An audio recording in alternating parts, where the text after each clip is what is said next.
bienvenidos a todos, bienvenidos a esta reunión de socios del Club Político de Argentina con una dinámica un poco diferente a las que ya nos acostumbramos, ¿no? Ya estos meses de pandemia nos han acostumbrado al Zoom y a su propia dinámica. En esta ocasión, en la reunión que estamos coorganizando junto a Cadal, que en principio quiero agradecerle a Cadal todo el apoyo que nos está dando para la reunión, y a Vicky el apoyo técnico para que estemos pudiendo usar este Zoom. Quiero contarles un poco cómo nació la idea de esta reunión y cuál es la dinámica que hemos decidido llevar adelante.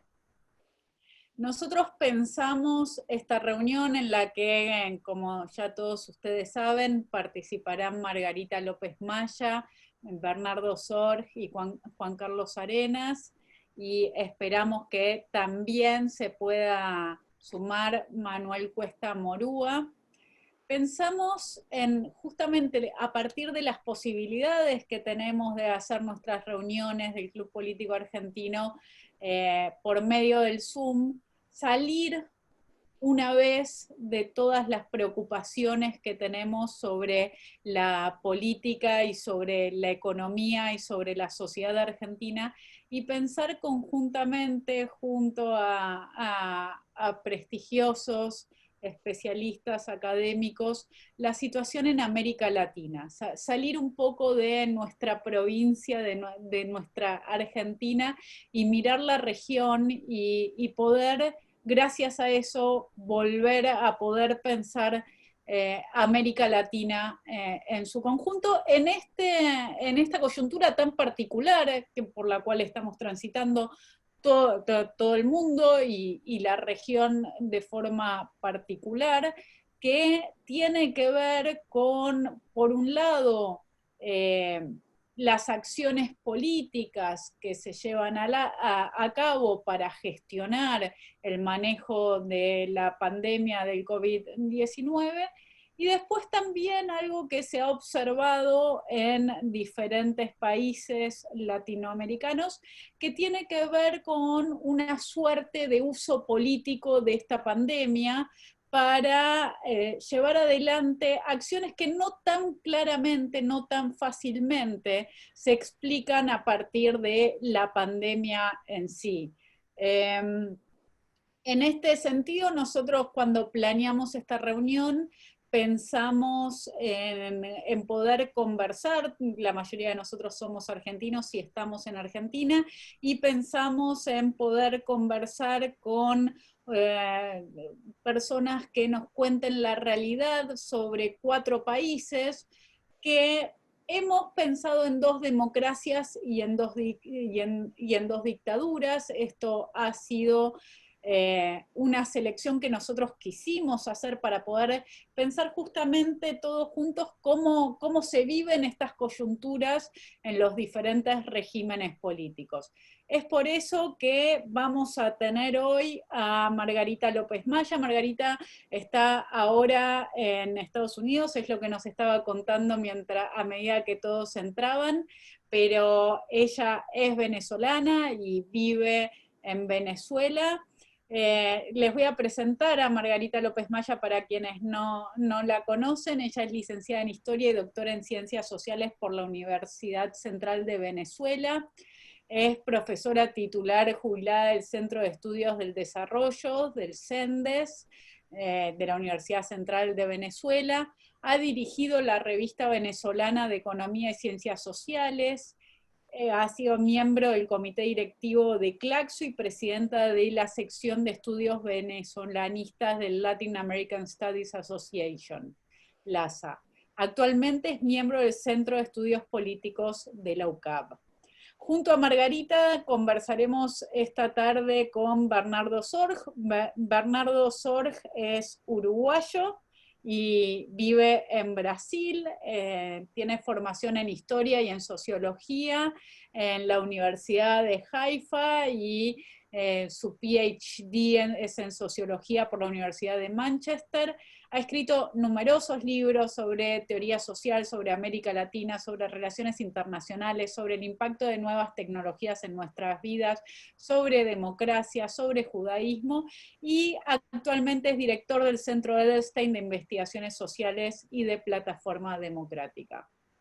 También está acá Juan Carlos Arenas. Juan Carlos es colombiano, es sociólogo y magíster en ciencia política, profesor e investigador del Instituto de Estudios Políticos de la Universidad de Antioquia y coordinador de la maestría de ciencia política de esa universidad.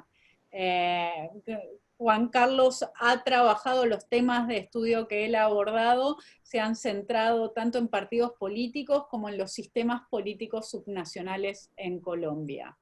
Y espero que nos pueda acompañar también Manuel Cuesta Morúa. Manuel Cuesta Morúa es cubano, está ahora en la isla, si no se puede conectar es justamente por las restricciones que hay en Cuba con el uso de Internet, que de hecho se han agravado en el último tiempo, pero lo presento por si puede acompañarnos después. Lo que vamos a hacer, ya quedamos con los otros expositores, que si llega a conectarse le vamos a dar el uso de la palabra, porque nunca sabemos por cuánto tiempo podrá conectarse. Manuel Cuesta Morúa estudió historia, ciencia política y relaciones internacionales en la Universidad de La Habana. Yo quiero decir que haya tantos historiadores juntos es casualidad, no me hago cargo de eso. Manuel Cuesta Morúa fue secretario general de la agrupación Corriente Socialista Democrática Cubana. En 2002 fundó Arco Progresista, que es una organización que unió a las agrupaciones sociodemócratas en Cuba y en el extranjero.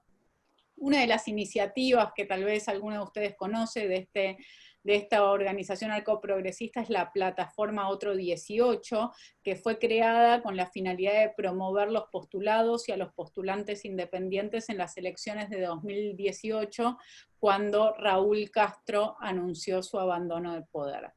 Bueno, esperamos que Manuel pueda acompañarnos en un rato, y mientras tanto voy a darle la palabra a Margarita. Margarita, muchas gracias por estar esta tarde con todos nosotros.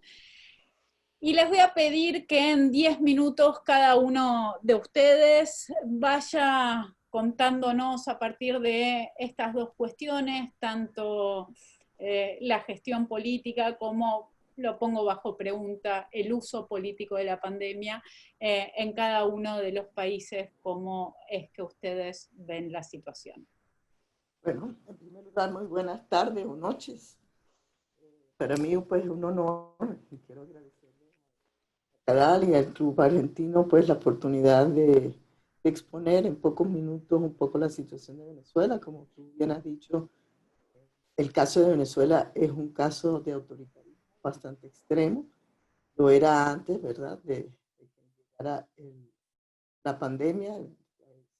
Todo el estado de alarma el 13 de marzo de este año. Y hay algo que uno podría decir que ha pasado en Venezuela, como ha sucedido en otros países autoritarios,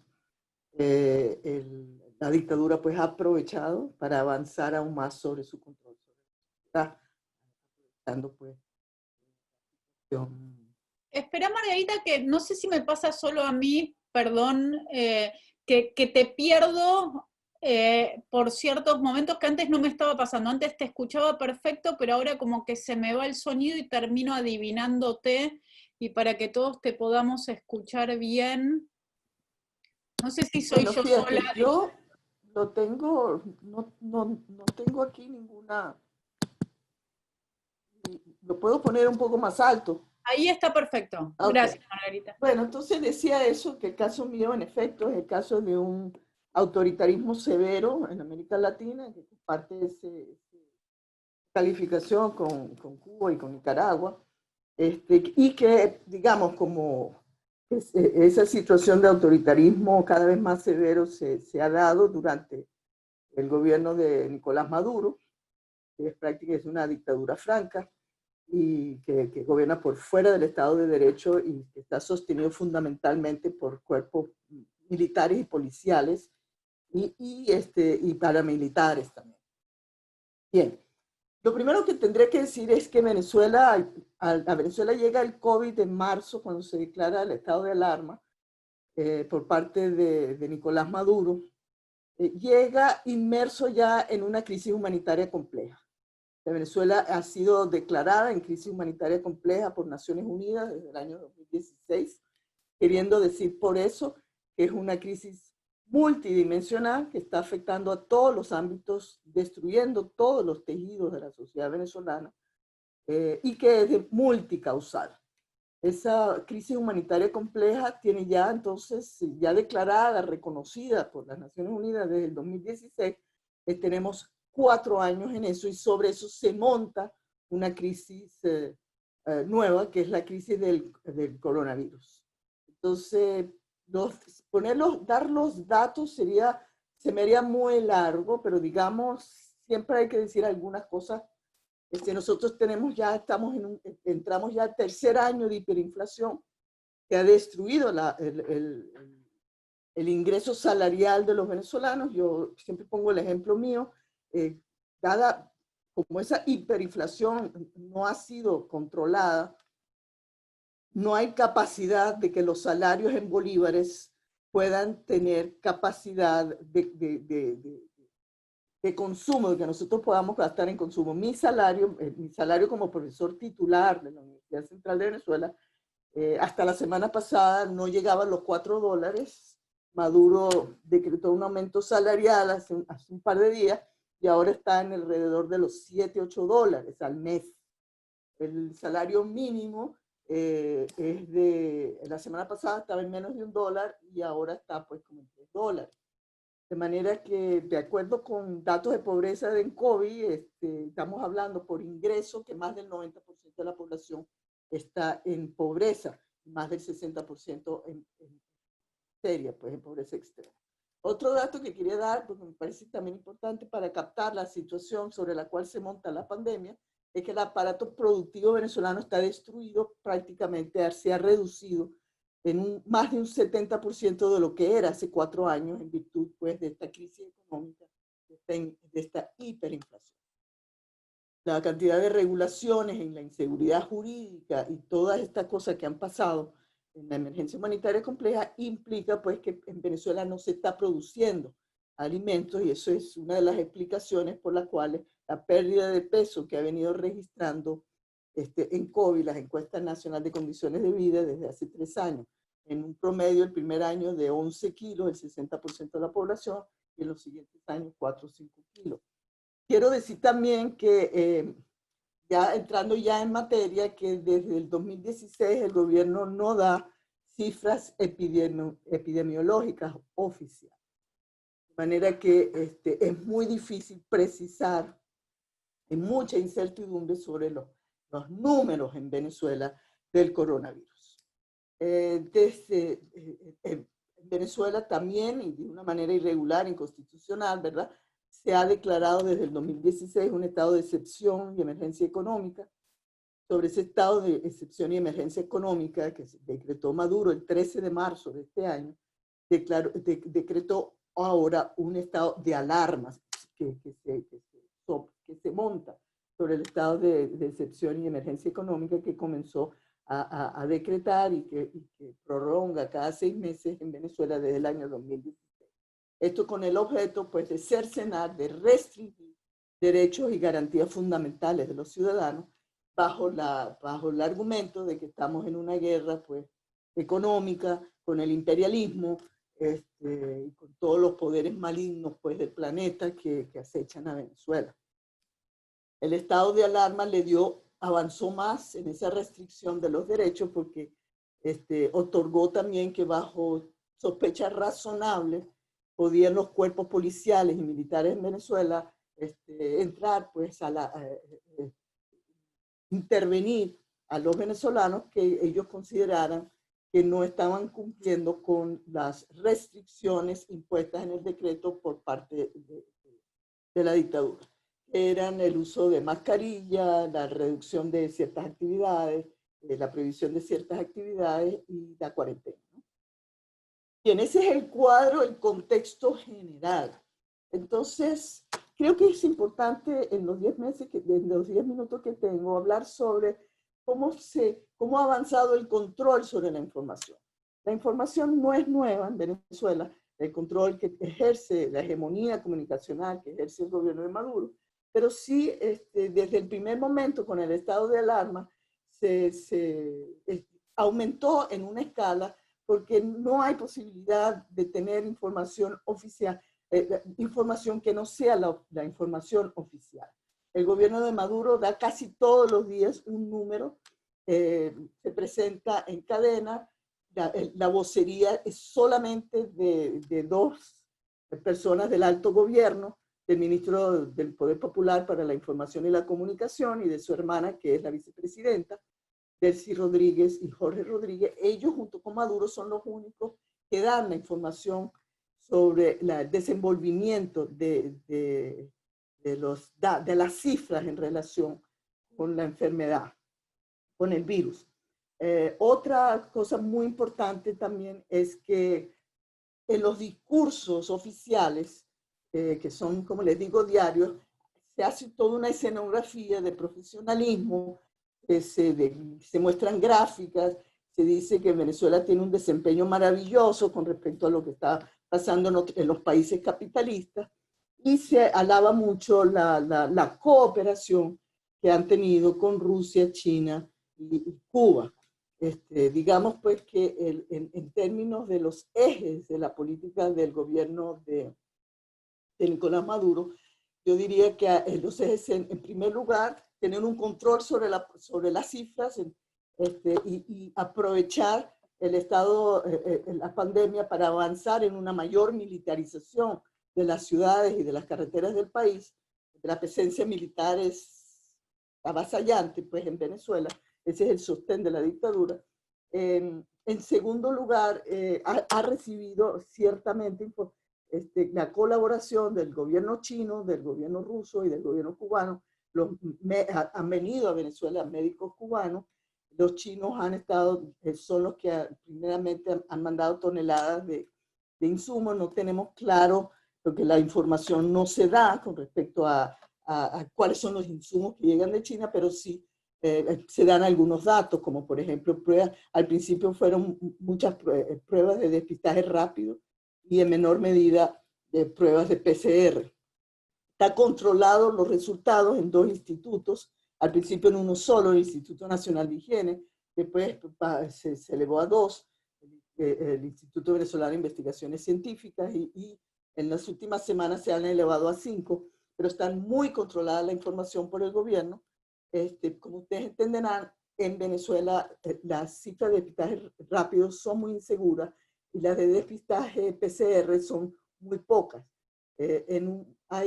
La única manera que tenemos de contrarrestar esta falta de libertad de expresión en Venezuela y tener que asimilar nada más la información oficial ha sido dos informes que ha sacado el Instituto Nacional, la Academia Nacional de Ciencias Físicas, Matemáticas y Naturales, que sobre la base de ciertas metodologías usadas en otros países, ha hecho proyecciones sobre cuál es la situación de Venezuela para saber qué tan apropiados son los datos que está dando el gobierno.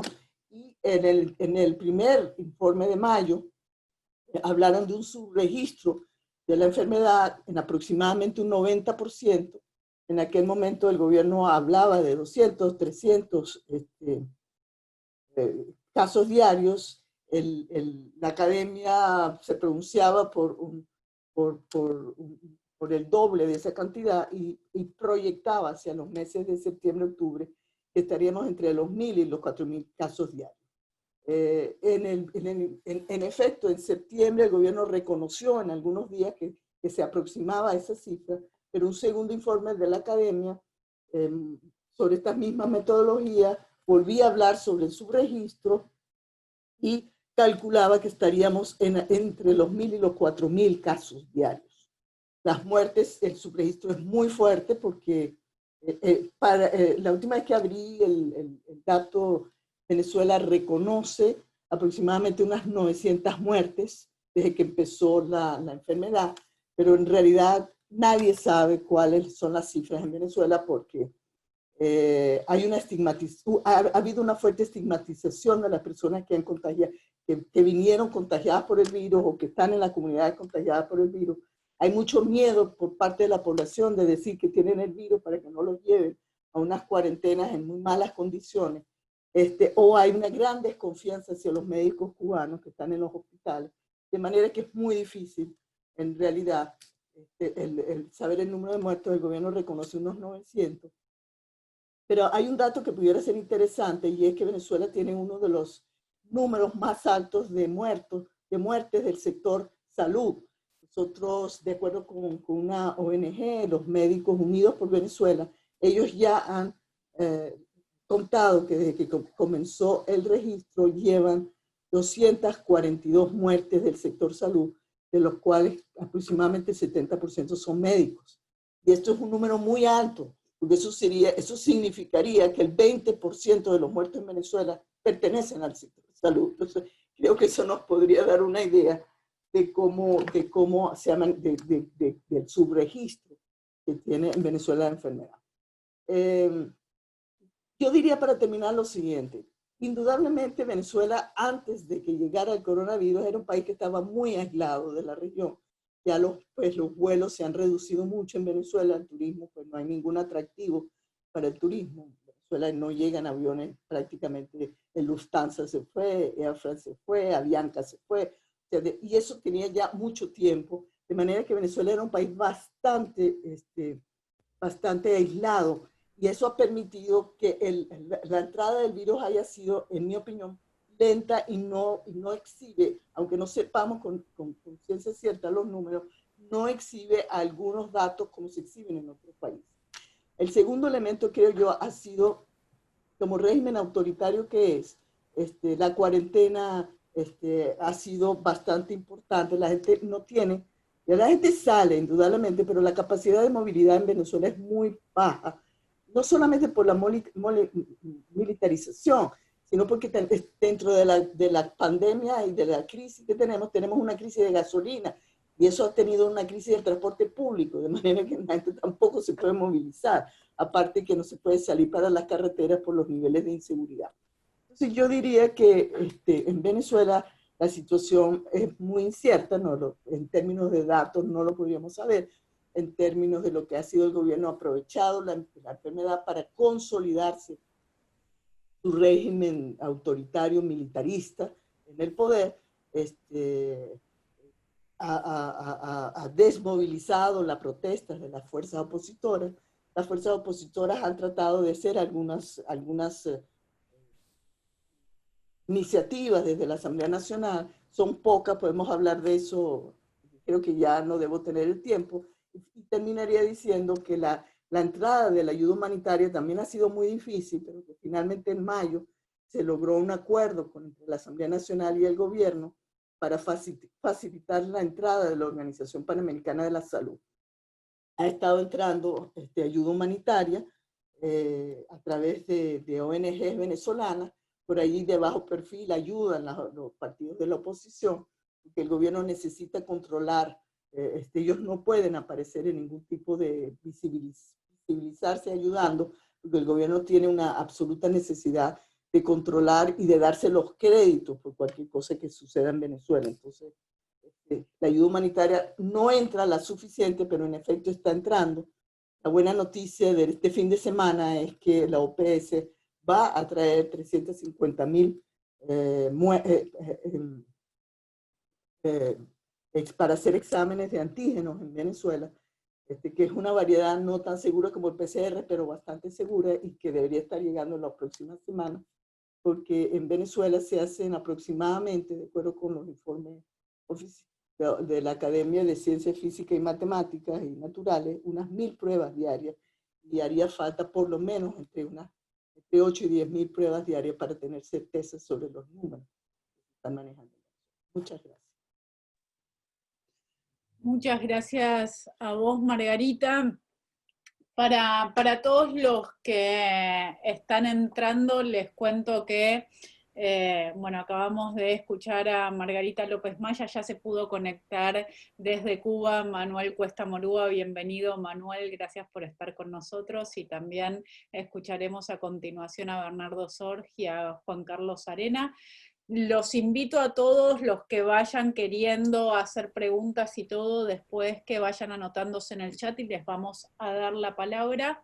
Si les parece bien, yo había prometido que Bernardo hablaría ahora, pero ya que tenemos a Manuel con conexión y no estamos seguros si va a poder seguir conectado desde Cuba o no, Bernardo, te pido solo un ratito, lo escuchamos primero a Manuel, que nos gustaría, Manuel, que nos cuentes un poco una evaluación sobre cómo está Cuba a partir de la pandemia y cómo está el gobierno gestionando esta pandemia, si hay un uso político de ella en el país. ¿Cómo está la situación? Pues sí, ¿me escuchan bien? Pues, muchas gracias. Bueno, saludos a todos y bueno, pude conectarme al fin. Decirle a Bernardo que primero Cuba y después Brasil. Espero que no se moleste. Y de alguna manera sí, mire, en realidad el gobierno ha manejado mal la pandemia en Cuba, pero la ha utilizado para reforzar su control sobre la sociedad. Y digo reforzar porque sabemos que estamos en un régimen, como todos conocen, que ya nace controlando a la ciudadanía y controlando a la sociedad. Pero aquí se combinan dos cosas que a mi modo de ver son interesantes y hay que tomar en cuenta a la hora de analizar estos regímenes, sobre todo como el de Cuba. Lo primero es que muestra una incapacidad para darle respuesta a las necesidades que generan una emergencia o que generaron una emergencia como la de la pandemia. Como todos saben, esta es una pandemia que convocaba la necesidad de tener recursos sanitarios para que la población pudiera de alguna manera pues enfrentar con relativo éxito o evitar el contagio. Y aquí ya hay un primer problema serio para el gobierno cubano y para la sociedad, es decir, la ausencia de una infraestructura sanitaria que estuviera a la altura del desafío de la pandemia que ha presentado una pandemia desconocida. La segunda es la capacidad para generar producción básica de alimentos para la sociedad. Dadas las carencias propiamente del modelo, pues una de las condiciones que eran necesarias y que son necesarias para esta pandemia, por ejemplo, como el distanciamiento social, casi no podía cumplirse, porque la gente se aglomeraba, dadas las carencias, la gente se aglomeraba en los mercados, todavía sucede así, que la gente se aglomera en los mercados para tratar de alcanzar por encima de los demás determinados productos necesarios para mantener a la familia.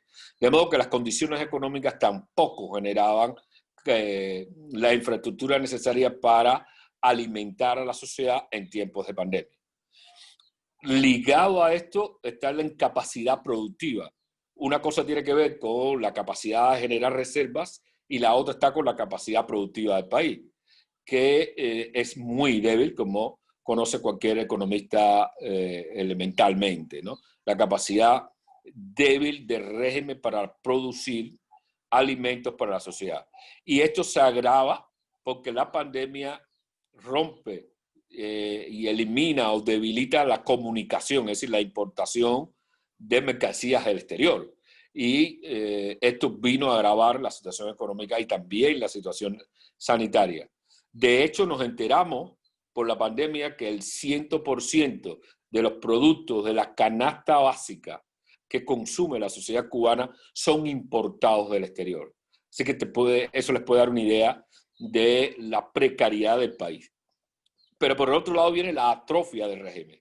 Es decir, dada la incapacidad de suministrar condiciones sanitarias mínimas y alimentación básica para la sociedad, el régimen con estas carencias justificó la mayor presencia de militares y policías en las calles. Y aquí aparece un nuevo modelo. Si la policía actúa como el control social y los militares como la defensa, ahora hay un nuevo modelo de represión en la sociedad, que es la combinación, todavía se ve en las calles, entre policías y militares, lo que ya está avanzando y adelantando una militarización del orden interior en el país que no era, digamos, no estaba contemplado de ninguna manera en el modelo de control de la sociedad cubana. A esto es lo que llamamos el reforzamiento y la mayor represión que esto ha desatado sobre la sociedad misma, sobre la sociedad civil, por supuesto, que pese a la pandemia y pese a la COVID, ha tratado de mantener cierto protagonismo enfrentando al régimen, pero que ha sido más controlado justamente por esta nueva combinación entre el ejército y la policía, por supuesto, y los servicios de inteligencia. De modo que el régimen lo que ha logrado con esto de la pandemia es encarecer mucho más la posibilidad de que los ciudadanos puedan acceder a los mínimos de bienestar y encarecer al mismo tiempo la capacidad de la sociedad para contestarle al régimen. Y esta combinación es complicadísima para la sociedad ahora mismo, porque en todo caso los recursos mismos de la sociedad y los recursos también de la sociedad civil independiente se reducen al mínimo. Lo que está pasando en Venezuela, muy bien descrito hasta donde alcancé por la colega Anaya, es una mejoría y un adelantamiento de un modelo que Venezuela copia justamente de Venezuela, de Cuba, rectifico. Ese mismo modelo es el que se exporta de Cuba a Venezuela y que ha garantizado un mayor control policíaco del Estado sobre la sociedad cubana. Y en eso ahora justamente estamos, en medio de una situación en que uno no deja de, cuando uno sale a la calle, no deja de ver policías, militares, controles del mercado por la policía y por supuesto un mayor control sobre la sociedad en sentido general.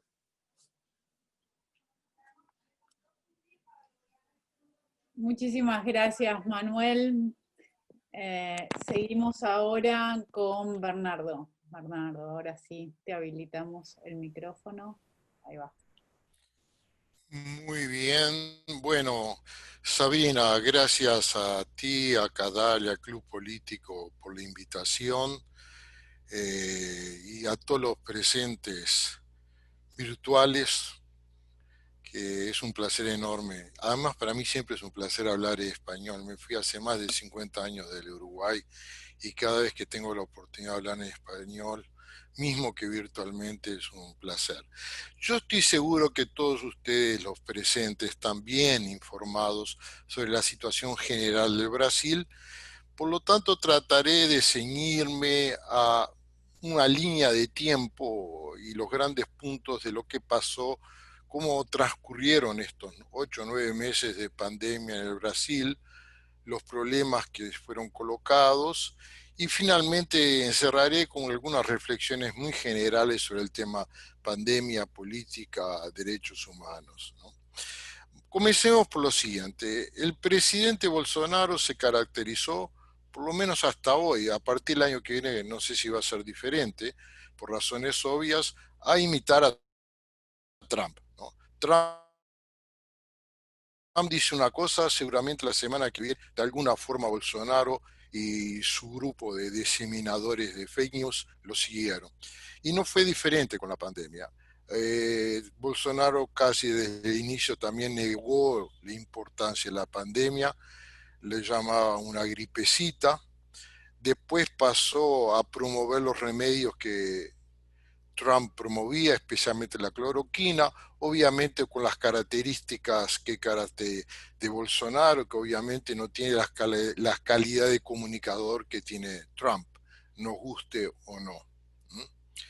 Y también usó máscaras, inclusive cuando se aproximaba a grupos de apoyadores, él salía sin máscara. Ese discurso era embalado en un tema que era lo importante de la economía. Olvídense del problema de la pandemia, que esto va a pasar.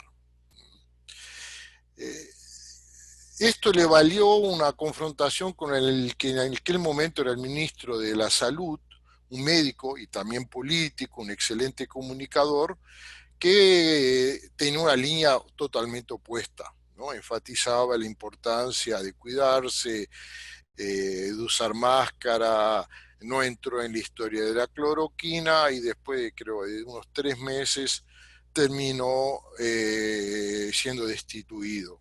Inclusive, sin duda, porque ese médico en esos 3 meses, un político de la periferia del regional de Brasil, pasó a ser conocido y pasó a ser un personaje central y que claramente le hacía sombra a Bolsonaro y pasó a ser también percibido como un peligro. Bolsonaro trató de sustituirlo por un médico empresario no conocido, no político, pero duró un mes, ¿no? Era bien o mal una persona con una formación científica clara y no aguantó el lugar. Terminó que en su lugar fue colocado un general del ejército activo, que ya estaba en el ministerio, en un cargo más de logística, y que pasó a asumir el Ministerio de la Salud hasta el día de hoy. Y un ministerio muy particular, porque es un ministro que nunca habla para el público, nunca se comunica, claramente recibió la orden de administrar el ministerio, pero no aparecer. Y simplemente, y no estoy exagerando, no hay hoy un portavoz del gobierno en relación a la pandemia ya hace algunos meses. Bolsonaro también trató de controlar la información sobre el número total de contagios y muertes, porque decía que la prensa estaba haciendo mucho sensacionalismo y comenzó a decir que iba a cortar otras cosas más. Los diarios se organizaron y pasaron a generar su propia contaje de muertos y de contagiados a partir de las informaciones que la misma también del Ministerio de la Salud, que son las secretarías estaduales de salud.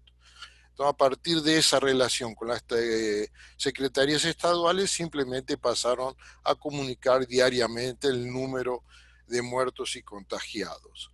Finalmente, por una acción en el Supremo Tribunal Federal, que exigió que el gobierno federal pase a comunicar la cantidad de muertos y el total de muertos y contagiados, el gobierno volvió a anunciarlo, si bien sin portavoz ninguno. De todas formas, el sistema paralelo creado por los diarios, por la imprensa más que diarios, se mantiene hasta el día de hoy, que obviamente es el mismo del gobierno federal, porque en el momento que el gobierno federal pasó a anunciar el número de muertos y contagiados, la fuente es la misma, que son las secretarías de salud.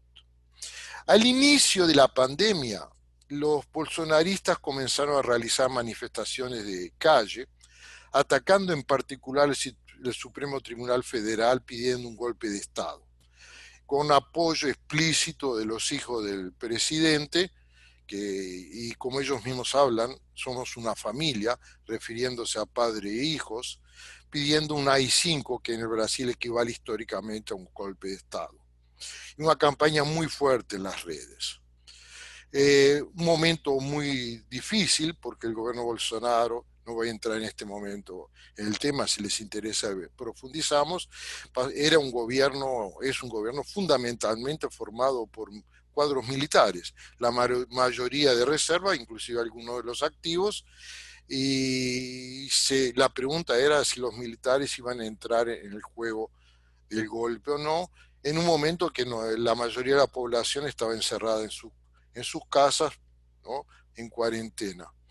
En cierto momento explotaron manifestaciones a favor de la democracia, o sea, la gente salió a la calle, yo diría más en el sentido amplio de la palabra, los populares, y fundamentalmente las grandes y principales hinchadas de fútbol, que compiten en los estadios, pero se juntaron para salir a la calle y decirle no al golpe militar.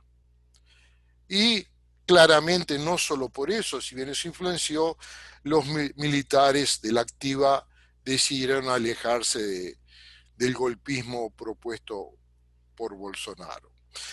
El otro tema que es importante recordar, el Brasil es una federación, los gobernadores y municipios, después con apoyo de una decisión del Supremo Tribunal Federal, que es el Tribunal Constitucional, pasaron a tener una gran autonomía en la lucha contra la pandemia. En buena medida, el gobierno central se quedó al margen y cada gobernador y municipio pasó a legislar localmente e inclusive a firmar contratos con empresas en el exterior para asegurar la transferencia de vacunas y de producción local. El caso más notorio fue el de San Pablo, donde el gobernador, además candidato al presidente en las próximas elecciones, que hizo un acuerdo con China de transferencia de tecnología con un gran centro de producción de vacuna brasilero. Un tema importante, interesante, fue la distribución de apoyo social, que se llamaba apoyo social emergencial. Inicialmente, Bolsonaro quería distribuir 200 reales por persona. El Congreso Nacional pedía por lo menos el doble. Finalmente, Bolsonaro vio una oportunidad política y triplicó el monto inicial para 600 reales.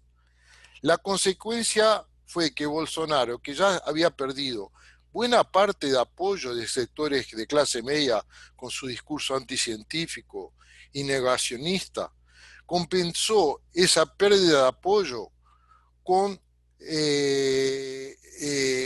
gente, los pobres, diría en particular del norte y el nordeste, que recibieron ese beneficio y que, debo decir, representó inclusive un ingreso mayor, porque una familia tenía derecho a 2 beneficios, y 1.200 reales en el Brasil para mucha gente es más de lo que ellos ganan normalmente. Entonces lo que vimos en las encuestas fue pérdida de apoyo en clases medias y aumento de apoyo entre los sectores populares. Un tema importante en este periodo fue el tema de las fake news, ¿no? Las llamadas redes bolsonaristas se concentraron en particular ataques a China, ¿no? Siguiendo la lógica trumpista, China es el principal importador de bienes brasileños, casi un tercio, pero no importa, hay un discurso anti-China porque Trump es anti-China, y entraron mucho en la cuestión que esto es una invención china, que la vacuna china va a tener chips para monitorar a la gente, etc. Y también con apoyo de médicos, muchas veces que no entienden del tema, son médicos, pero usados para opinar a favor de la estrategia del presidente. Yo diría que esto en grandes líneas, el resto de las informaciones no las voy a introducir porque estoy seguro que ustedes las tienen. Para introducir más un debate, mis propias ideas sobre el tema, yo diría así, algunos aspectos generales. Yo pienso un aspecto muy positivo de lo que aconteció fue que gran parte de la población pasó a entender y apoyar el sistema de salud público brasilero, que sin duda tiene enormes limitaciones, pero se mostró fundamental para enfrentar la pandemia. Y eso hay que reconocer también, el primer ministro de la Salud y el segundo también insistieron mucho en ese punto. El segundo punto más general que yo creo es importante colocar para el debate es que no es fácil gobernar en situaciones de pandemia. No estoy entrando obviamente en el mérito de gente ignorante, irresponsable, que ofende la inteligencia tipo Bolsonaro o Trump. No me refiero a eso. Pero hay que reconocer que gobernar depende mucho de información que es incierta. Y encontrar desequilibrios entre demandas económicas, de salud pública, de salud psicológica, es un tema difícil.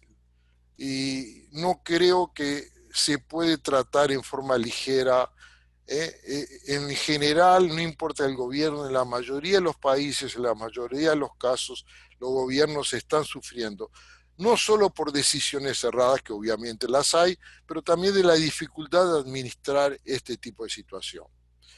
Un otro punto que yo quisiera mencionar como sociólogo es que en un cierto momento hubo un fenómeno interesante desde el punto de vista sociológico, fue el pasaje de la hegemonía del discurso de los economistas, que en nuestra región en general es hegemónico, para el discurso de los epidemiologistas.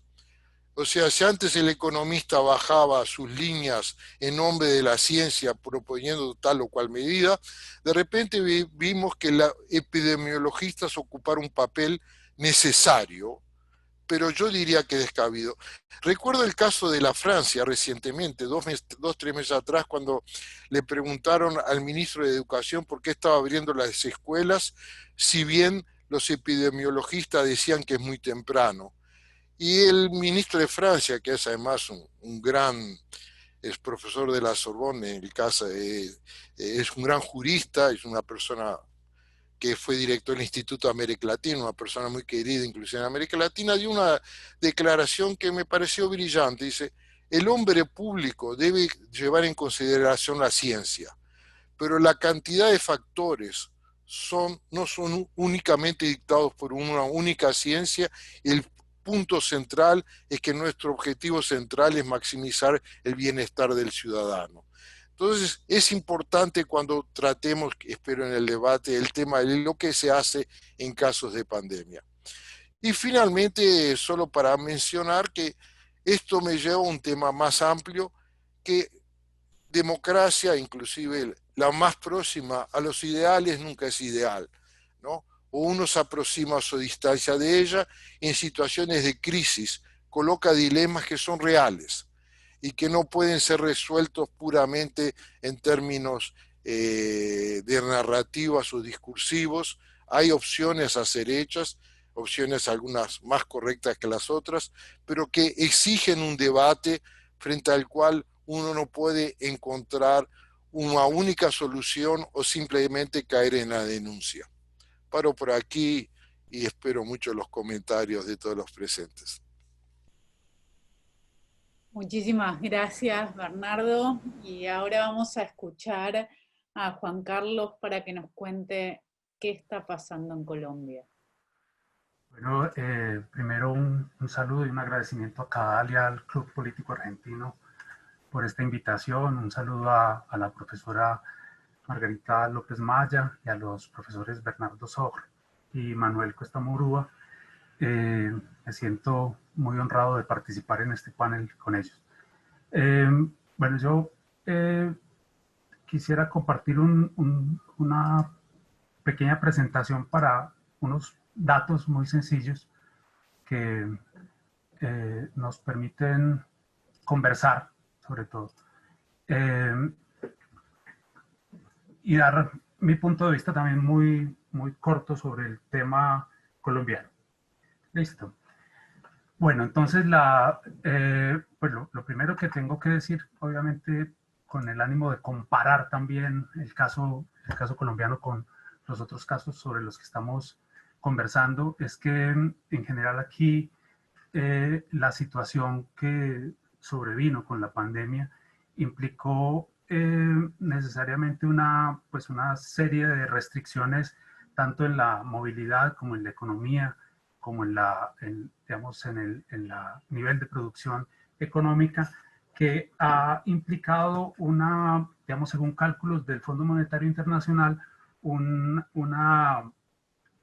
que la proyección de crecimiento del Producto Interno Bruto esté por 8.2 puntos por debajo del cero, menos 8.2 puntos de crecimiento, en un país que había proyectado un crecimiento entre el 2.5 y el 3% para este año. Entonces, la reducción es bastante alta y con un efecto en el empleo, digamos, en los índices más conservadores del empleo, que tiene que ver con un porcentaje del 17.3% de desempleo, lo que ha incrementado digo yo, conservador el estimativo, ha incrementado bastante la cifra respecto a cómo había comenzado a principios de año, que era por el orden del 11% del nivel de desempleo en Colombia. Entonces, el efecto y ese efecto tanto en la productividad como en el desempleo tiene que ver con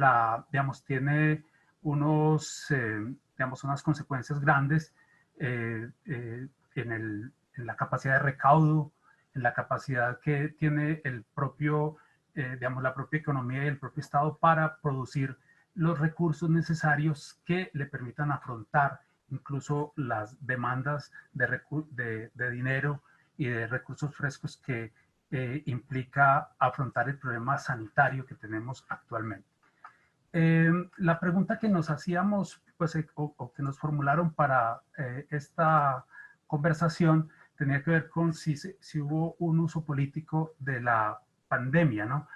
Y el primer dato que yo quería compartir era precisamente que tiene que ver con una serie de decretos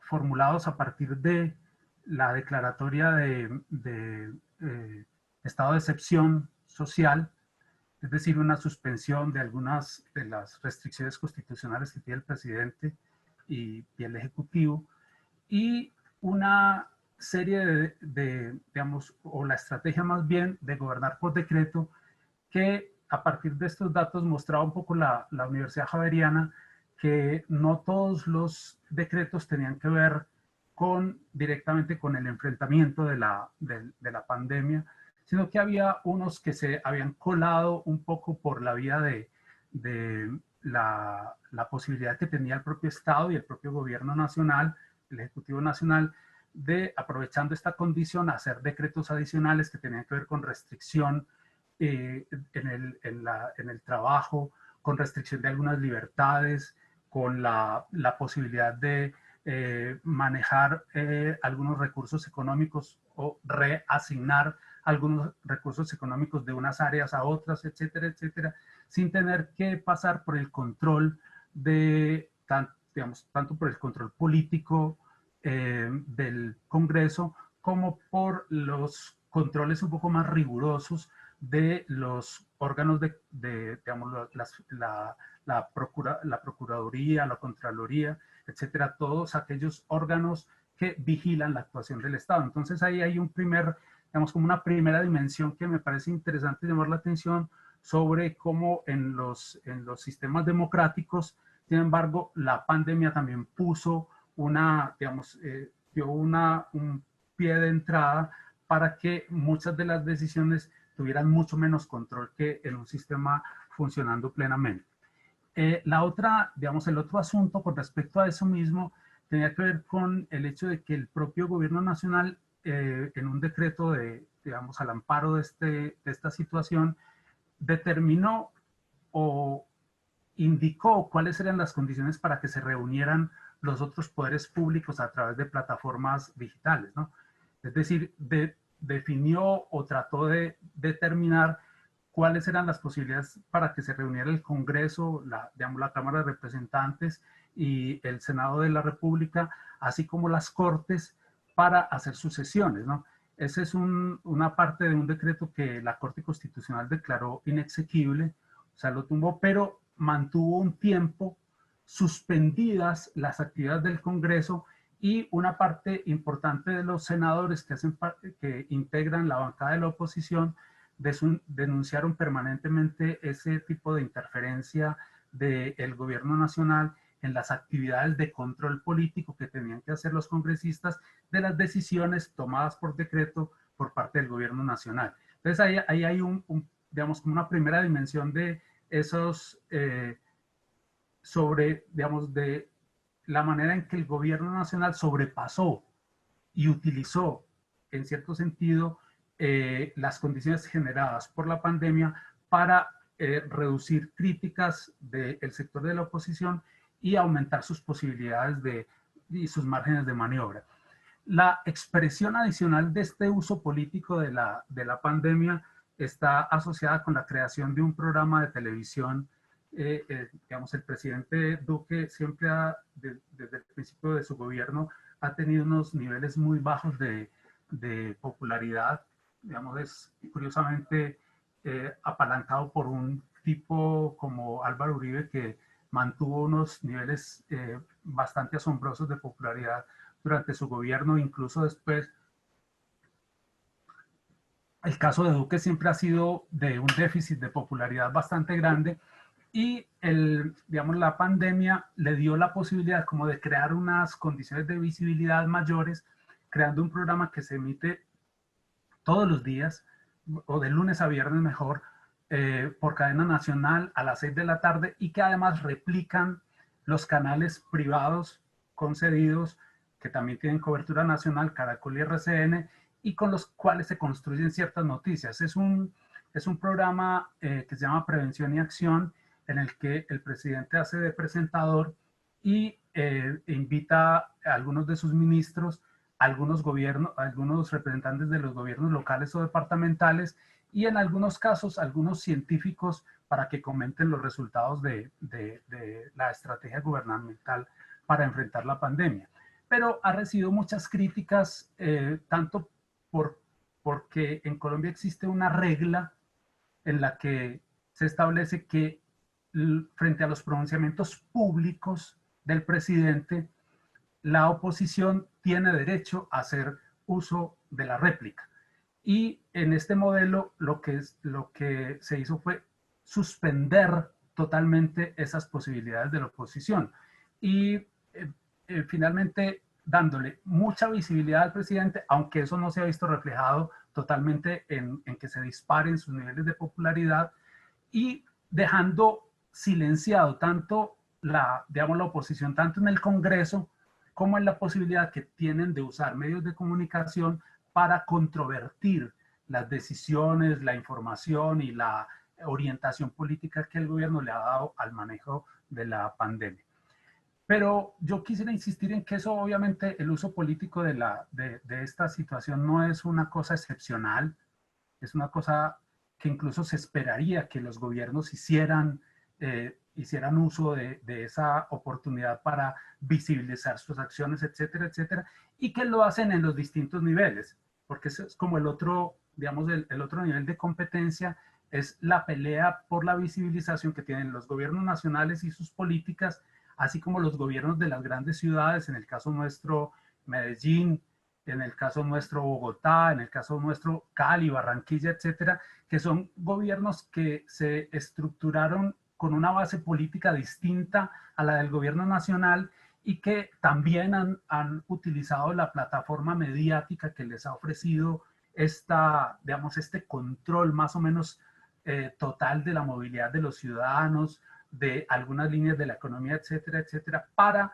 visibilizar sus acciones y tratar de mostrarse como buenos gestores en situaciones críticas en el país. Entonces, en ese nivel hay niveles de cooperación importantes entre el gobierno nacional y los gobiernos locales, pero también hay una dimensión muy fuerte de competitividad entre esos dos niveles gubernamentales, tratando de mostrar quién ha sido más efectivo a la hora de proponer las medidas y de llevarlas a cabo en las distintas dimensiones, tanto en relación con el tema sanitario, como en relación con el tema del control de la movilidad de los ciudadanos, como con el control del crecimiento de la economía, o las medidas que están orientadas fundamentalmente a que el Estado proteja empleos, proteja la posibilidad de que el comercio pueda retornar poco a poco en condiciones relativamente respaldadas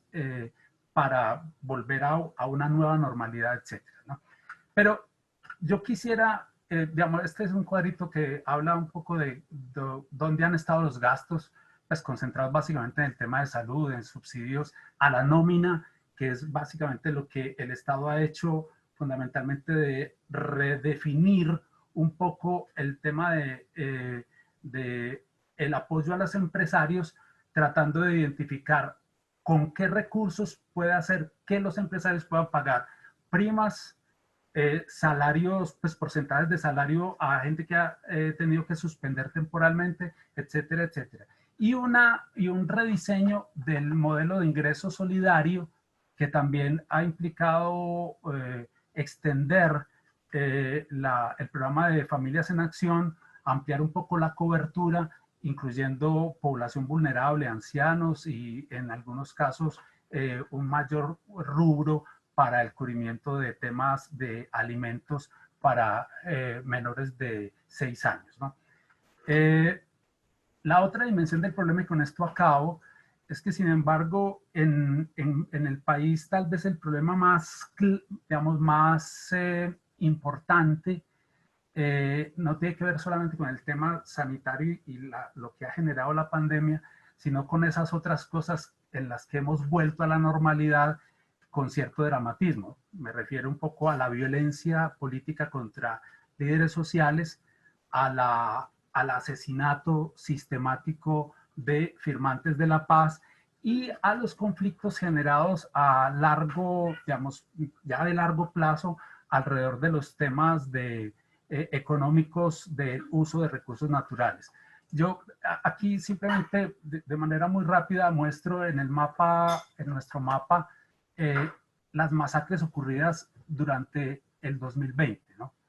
Que son, digamos un número importante, 71 masacres, donde hay lugares críticos, el Bajo Cauca antioqueño, el sur del país en el departamento de Nariño y el departamento del Cauca, en el vecindario con Venezuela, tanto la frontera como la zona de Tibú, etcétera, y en los que, digamos, no solo el número de masacres, sino el número de asesinatos, me parece que da una ilustración muy interesante para la discusión. Es que, si ustedes se fijan bien, nuestro retorno a la normalidad, digamos, un poco a partir de junio, cuando ya se empezaron a relajar un poco las medidas de restricción de la movilidad, también coincide con un retorno a esa vieja normalidad de la agudización de la violencia social y política en el país, que tiene obviamente unos niveles bastante macabros para una democracia que se diga que está funcionando adecuadamente. Yo quisiera terminar con este cuadro final con el que decía que una parte de los problemas grandes no tiene que ver solo con el tema de la pandemia y de cómo el gobierno trata de enfrentar ese tipo de situaciones, sino con el conflicto persistente de competencia por los recursos naturales y la manera en que el gobierno ha tratado de orientar ese tipo de políticas y los niveles de protesta social que ha generado tanto el tema minero como el tema, digamos, del tratamiento del cultivo de coca, como el tratamiento de otra serie de recursos naturales que están en disputa y que ha generado, primero que todo, un nivel de organización y movilización social por parte de indígenas, de organizaciones de cocaleros, de organizaciones de mineros ancestrales y de otra serie de actores sociales más o menos organizados en un reclamo contra los competidores más fuertes de esas economías, entonces las grandes mineras, los carteles de narcotráfico que vienen de México a acomodarse en los territorios que abandonados por las FARC sufrieron un reacomodo importante de esa economía, y la incapacidad que el Estado ha tenido primero de cubrir ese territorio después del acuerdo de paz, y segundo, de dar una respuesta adecuada en términos de fortalecimiento también de sus sistemas de protección para aquellos sectores sociales y económicos y aquellos líderes que en cada una de estas regiones está tratando de defender una parte como de sus formas de organización social y de sus formas de consecución de recursos, ¿no? Entonces, nuestra situación social y política está cruzada por todo este discurso alrededor de cómo se maneja la pandemia, pero tiene como sustrato toda esa realidad ingobernable que hay en muchas subregiones del país, que siempre se sobrepone a la careta feliz que suele poner el presidente cuando los datos sobre el coronavirus están más o menos controlados a nivel nacional. Yo dejo por ahí por el momento y ya abrimos para abrir la conversación. Buenísimo. Vamos a ver si puedo hacerlo yo desde aquí para dejar de compartir tu pantalla. Ya, No, ahí está, ya. ahí está, así nos vemos nuevamente las caras. Bueno, tengo anotado a Pablo Hubner que tenía una pregunta, si entiendo bien, para Margarita y también para Bernardo. Yo, antes de darle la palabra a Pablo, tengo una pregunta para los cuatro. Les propongo que juntemos preguntas y después ustedes van respondiendo, así le damos también la posibilidad al resto de los participantes de acercar inquietudes. Yo quería preguntarles a todos, con las diferencias claras que hay en los diferentes países, ¿cómo están viendo particularmente la acción, el actuar de la ciudadanía ante estas diferentes situaciones que ustedes están retratando? ¿Cuáles son las reacciones que en cada lugar están teniendo, están pudiendo tener en algunos casos? Le damos, Vicky, ¿me ayudás a darle la palabra a Pablo? Y después, si alguien más quiere sumar preguntas, comentarios, estamos abiertos. Bueno, la primera pregunta es para la expositora venezolana. Me queda claro cómo funciona la dictadura cubana, que es un clásico que siempre se mantiene, pero lo que no entiendo sinceramente y no logro comprender es la dictadura en Venezuela. Porque por un lado hay hiperinflación, o sea, permitida. Por otro lado, la gente no tiene capacidad de consumo. Bueno, entonces, ¿cómo se mantiene el régimen? ¿Qué gana, digamos, el partido chavista, bolivariano, como quieran decirle?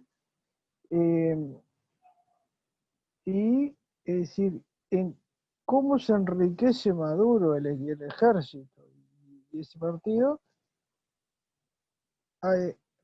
Permitiendo una cierta libertad para los dólares, para esto, pero la gente no come.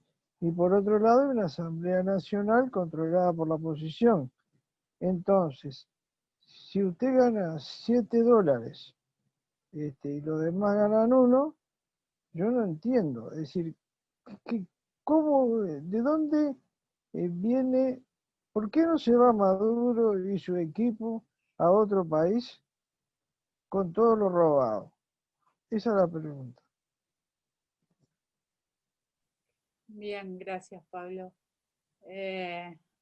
¿Alguno más que tenga ganas de sumar alguna pregunta, comentario? Ignacio, dale, adelante, abrí tu micrófono, por favor. A ver, ¿me escuchan? Sí, perfecto. Sí, yo quería preguntarle a Margarita básicamente dos cosas. Uno, ¿cómo ve el tema de las elecciones del 6 de diciembre? Particularmente lo que está haciendo la oposición. Hubo ahí como un momento que parecía que el partido de Capriles iba a participar, después que no, y entonces, ¿qué resultado espera sabiendo que hay una parte de la oposición que es colaboracionista, ¿no? Digo, está el partido de Falcón y otro más.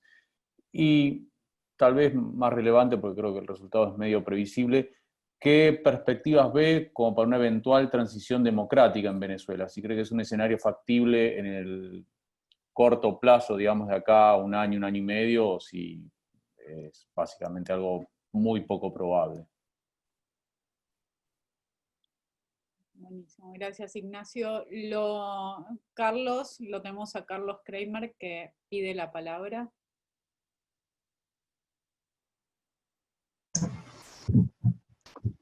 Para Margarita también, ¿qué posibilidades ve que se rompa esta hegemonía del ejército, que obviamente es la que mantiene a Maduro, y haya algún sector que plantee una democracia electoral que se pueda realizar? Perdón. Y para Manuel, no sé si está no lo veo, el cubano, esto es personal, es una oferta, llevando todos los alimentos que necesite a cambio de habanos. Que él me diga cómo. Esto.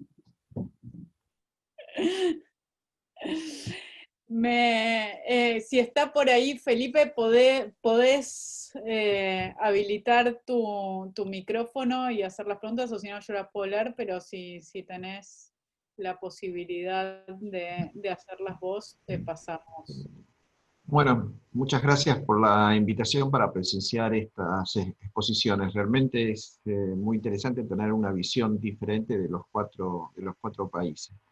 Me parece que hay una marcada diferencia entre dos países que están cerrados, como Cuba y Venezuela, y lo que es Brasil y Colombia, que son dos países abiertos. Es evidente que los países que están cerrados tuvieron menos posibilidades de la propagación del virus, porque el virus se propagó a través de las fronteras. En la medida que había menor tráfico internacional, había menos posibilidades de transmisión del virus. En cambio, en Colombia o en Brasil o en Argentina o en Chile, al tener las fronteras abiertas hasta mediados de marzo, facilitó la propagación del virus durante los meses que se sabía de ya que el virus se transmitía de persona a persona. Y ahí tengo un cuestionamiento con la exposición de Bernardo. Yo soy anti-chino en este tema de la pandemia, porque China avisó a la Organización Mundial de la Salud el 31 de diciembre, y yo supongo que los funcionarios de la Organización Mundial de la Salud el 31 de diciembre estaban celebrando el Año Nuevo, y tardaron 45 días en enviar una misión a China. Además, China se opuso al cierre de la frontera, y por lo tanto facilitó la propagación del virus. Cerró el tráfico interno, aisló internamente, digamos, el virus, pero se opuso, y la Organización Mundial de la Salud se opusieron al cierre de las fronteras de China, y eso facilitó la propagación del virus. Eso me parece que es una gran responsabilidad por parte de China, que la comunidad internacional, por razones de política internacional, no ha reconocido con la suficiente gravedad. Bueno, no sé si hay alguna pregunta, comentario más, o si no le devuelvo la palabra a los expositores, propongo el orden que seguimos al inicio, y en todo caso después sumamos alguna nueva pregunta, comentario. Bueno, justo mientras terminaba de hablar llegó una pregunta de Ruth Diamint que la asumo, que es para Bernardo, que pregunta qué está pasando con los sectores opositores en Brasil, qué papel están jugando en el Congreso. Ahora sí, Margarita, si te parece comenzar vos.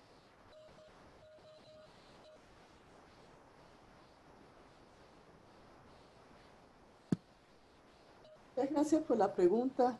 Todas son bastante interesantes. Voy a comenzar con la que tú hiciste, porque, digamos, en los casos de autoritarismo, yo creo que eso debe estar pasando en todos los países de América Latina que están Están bajo Espera un segundo, Margarita, que está pasando con tu micrófono lo mismo que pasó al inicio. Ok. Quizás que me pongo a hablar muy bajo. Déjame hablar más alto, a ver. Gracias. Sí, a ver, porque empiezo hablando bajo y termino gritando. Yo creo que en países autoritarios como el mío, como el que está padeciendo Venezuela, como enfatizo, con una emergencia humanitaria compleja desde hace ya 5 años, la ciudadanía está postrada. La ciudadanía en Venezuela está postrada. O sea, la ciudadanía en Venezuela, digamos, en términos de mensajes políticos, de organización, no tiene capacidad. De hecho, una de las cosas que aprovechó Maduro con la cuarentena fue desmovilizar una movilización que venía en ascenso por los grandes problemas económicos que tenía. Entonces la gente ya prácticamente... También voy a hablar un poquito de la oposición. Este es uno de los elementos, o sea, cuando tú estás prácticamente haciendo cola para poder alimentarte, cuando los ingresos son ínfimos, estás dependiendo de la remesa que te manden los hijos, o te estás rebuscando en algún tipo de empleo informal, o estás dependiendo de los bonos que está depositando el gobierno. Realmente en esas condiciones es muy difícil una organización ciudadana. Nosotros sí tenemos, y eso, para terminar esa pregunta, sí tenemos desde hace un par de años, y en virtud, diría yo, de la debilidad de los partidos políticos que están realmente en este momento pasando por una crisis, yo creo que pudiera ser terminal, sí estamos viendo unas organizaciones civiles en Venezuela expandiéndose. Es un proceso lento, pero se están dando no solamente una dinámica de organizaciones de la sociedad civil, sino también una articulación entre ellas, con el fin no solamente de denunciar la violación de los derechos humanos que está sucediendo en Venezuela, sino también de proteger de alguna manera a una ciudadanía que se ha quedado sin Estado. Y entonces con eso nosotros estamos huérfanos, no tenemos en el Estado funcionarios o un recurso en que apoyarnos. Nosotros realmente no. Con eso voy a la pregunta que me hace el señor Huber. Yo le puedo decir más. O sea, no solamente Maduro ha destruido el tejido social y ha hambriado a la población venezolana. Nosotros tenemos más de 5 millones de venezolanos que han salido por las fronteras huyendo del país en busca de algún tipo de futuro. También la dictadura Maduro ha destruido la compañía petrolera PDVSA. Nosotros, más inexplicable aún, ¿no? Nosotros producíamos 3,5 millones de barriles diarios cuando entró Chávez en 1998. Nosotros hoy en día no llegamos a producir 400,000 barriles diarios. Y por falta de mantenimiento, por falta de inversión, por no tener personal profesional en la industria, destruyeron la gallina de los huevos de oro de Venezuela. En este momento nosotros no estamos produciendo una gota de gasolina cuando tuvimos el complejo más grande del mundo, un complejo de refinerías más grande del mundo. En este momento, hace 2 días, acaban de volver a prender la refinería del Palito, después de que han intentado varias veces con los iraníes prenderla, se incendia y tienen que volverla a cerrar. Nosotros no estamos produciendo gasolina. Entonces, claro, la pregunta es, ¿por qué la dictadura de Maduro es eso? Bueno, yo creo que hay que y esto pudiera ser interesante para América Latina, nosotros tenemos en el territorio una cantidad de recursos minerales absolutamente importantes como recursos estratégicos en este mundo globalizado. Maduro ha decretado un arco minero, una zona especial para la explotación de eso, y lo ha entregado a los chinos, a los iraníes, a los turcos, a los rusos y a mafias con tal de mantenerse en el poder. El gobierno de Maduro no es un gobierno que necesite la legitimidad de los ciudadanos venezolanos para sostenerse. El gobierno de Maduro se sostiene con intereses geopolíticos internacionales y comerciales internacionales y las Fuerzas Armadas venezolanas. Y grupos, por supuesto, colectivos armados que han ido armando civiles, paramilitares, y cuerpos policiales. Él habla pues del componente militar, policial y de inteligencia. Hay que entender que pudiera ser un modelo emergente en el mundo, digamos, en un momento en que se destruyen las instituciones, entran al territorio una cantidad de intereses ilegítimos, mafias para buscar el oro, para buscar el diamante, para buscar el coltán. Las minas en Venezuela, las minas de diamantes son una de las más importantes del mundo, las de diamantes también, tenemos mucho coltán, y entonces él ha asumido que va a sustituir la extracción del petróleo por extracción de esto en manos, y eso, los intermediarios de eso son los sectores militares, y están siendo explotados en este momento por capitales chinos, por capitales rusos, iraníes y por grupos mafiosos en el mundo. Entonces, yo creo que el Estado venezolano es un ejemplo pues, de cómo se puede llegar a un Estado. Eso no es ni siquiera es un Estado fallido. Yo diría que es porque cuando el ejército quiere controlar el territorio, lo controla. Lo que pasa es que el ejército está en complicidad pues, con estos intereses. Pero de todas estas cosas, la relación del Estado con la población que habita allí es que mientras más se vayan, mejor.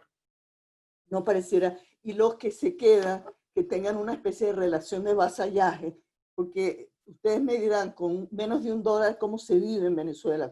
Hay mucha gente que se ha muerto por enfermedades, por hambre, por desnutrición. Tenemos, pues, los niveles de mortalidad son infantil y de los mayores son muy grandes.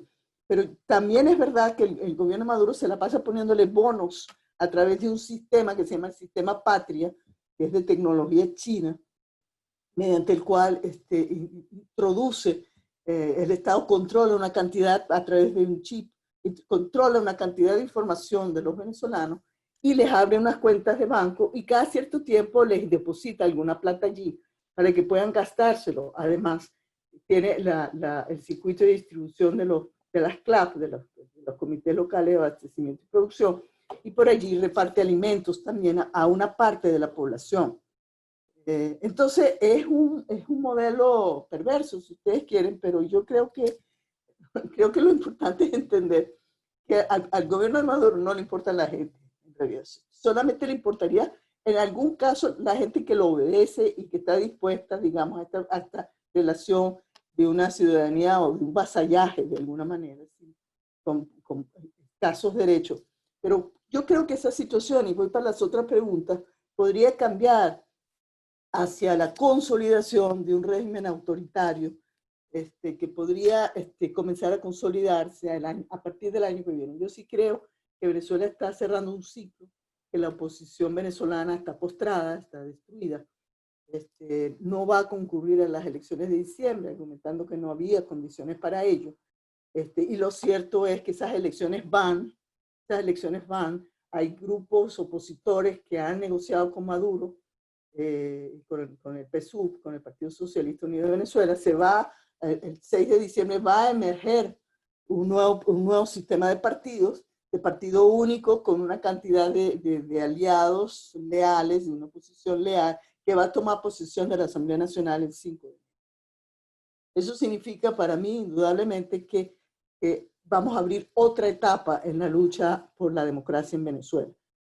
Buena parte de los opositores que hemos visto hasta ahora van a salir al exilio, porque la represión va a ser brutal, porque ellos están ahorita viendo a ver si ellos prolongan la vigencia de la Asamblea Nacional actual, considerándola legítima y porque esas elecciones son ilegítimas. Pero a la hora de la verdad, lo que va a pasar es que el que no acate los resultados de esas elecciones y no acate la instalación de la nueva Asamblea Nacional el 5 de enero va a ser perseguido, va a ir a la cárcel, de manera que ya se fue Leopoldo López, logró escaparse y está fuera. Yo creo que Guaidó debe salir al exilio también. Ellos quieren montar una especie de gobierno en el exilio que yo creo que va a tener escasísimo impacto y entonces ahí voy con la transición democrática en Venezuela, Yo en verdad creo que la oposición tuvo una estrategia entre el 2019 y ahora que pareció atractiva y razonable el año pasado, pero creo que fracasó totalmente, que no logró sus objetivos. Y creo que el resultado ha sido que ellos se niegan a reconocer ese fracaso y se niegan a rectificar, porque la verdad es que Maduro les ganó el juego y ellos no tienen cómo producir una negociación en este momento que no sea favorable al régimen y no están dispuestos a eso. Y piensan que desde el exterior y contando con los apoyos de la comunidad internacional y de los Estados Unidos, ellos van a seguir manteniendo algún tipo de resistencia afuera, pero lo cierto es que el gran reto de Venezuela es construir una resistencia interna con un liderazgo que sea capaz de, en el mediano plazo, pienso yo, lograr concesiones y ir abriendo hacia una transición democrática. De manera que yo no creo que Venezuela en este momento en el corto plazo pueda llegar a una mesa de negociación y que Maduro, no le veo incentivos a Maduro para que haga acciones. Lo que sí veo es una activación desde la sociedad, actores moviéndose, actores sociales fundamentalmente, tratando de buscar posicionar la idea de otro tipo de negociación, no una negociación suma cero como hasta ahora ha planteado el gobierno y la oposición, sino un tipo de negociación que puede ser a otros niveles y con otros actores, que permita ir creando las condiciones para un acuerdo nacional que pueda eventualmente llevarnos al umbral de una transición democrática. Pero creo que la derrota que estamos viviendo en este momento por parte de la Fuerza Democrática es muy severa. Creo que en diciembre vamos a ver el cierre pues, del ciclo de liderazgo de esos partidos. Creo que se puede romper la hegemonía del ejército. Hasta ahora las fuerzas opositoras no han tenido un discurso para el ejército venezolano. El discurso que le han dado no ha sido lo suficientemente incentivador vis-a-vis los privilegios, las prebendas que ellos gozan con Maduro. No ha habido una narrativa de futuro para la institución militar. Lo que ha habido es castigo para ellos, lo que ha habido es una supuesta amnistía que ellos consideran que no vale porque ellos no han infringido la ley. Y tienen los altos mandos un control muy severo. Los altos mandos están alineados con Maduro. Y todos los intentos de los últimos años por quebrar esa hegemonía no han resultado, de manera que yo creo que también le toca a la oposición